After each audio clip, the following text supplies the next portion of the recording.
You love her. It's our wellness contributor and author of Who the Hell Told You That? Mindset practitioner, Dr. Melissa Carver. Today's topic is how a to-do list can help to reduce anxiety. Yes. So talk a little bit about... Do you stick to a to-do list? I try to. I think I am pretty regimented, but I don't know if every day I have a to-do list. But I like to look at my calendar and look at my schedule. What about you? It's a ritual. I have to stick to my to-do list.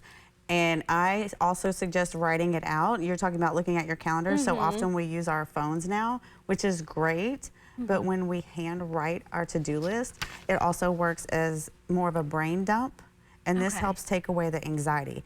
This is why a lot of people can't sleep at night, because they're going to bed with all of the thoughts of, what do I have to do tomorrow? I didn't get this done today. XYZ, right? Our brain is in the future so often when we're suffering from anxiety. That's a great point, because I definitely catch myself thinking like, okay, what are all the things I need to do tonight? How do I tackle it? And just simply writing it down is, what exactly does that do? Well, one, it's the brain dump, so it gets it out. Right, it's getting it out of circling around in your brain and keeping you unfocused in the now. When we are living in the future, it's stealing our now. So that's why so many of us are not really paying attention, because our brain is thinking about other things. How often have you had a conversation, but then later you're like, what did they say?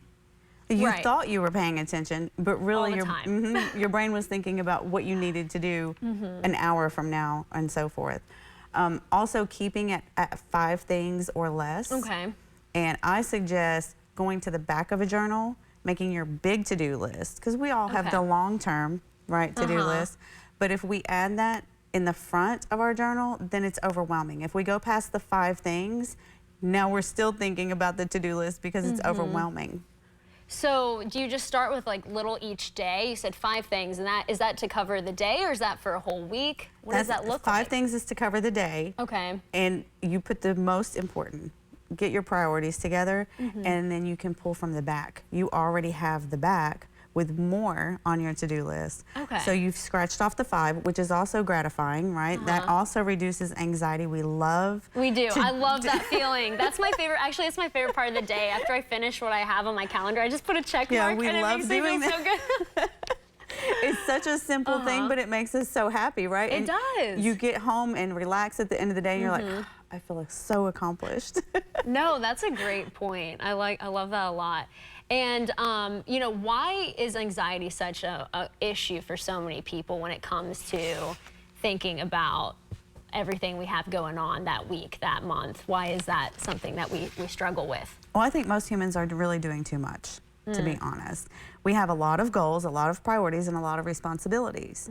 So you add all of those things together, and of course it's creating a lot of anxiety. Millions and millions of Americans, including children and teenagers, have anxiety. I think often, I have teenagers, and I think often adults forget that these children have their own sets of anxieties as well. So even helping them create a to-do list, I mean, maybe not little children, but teenagers for sure.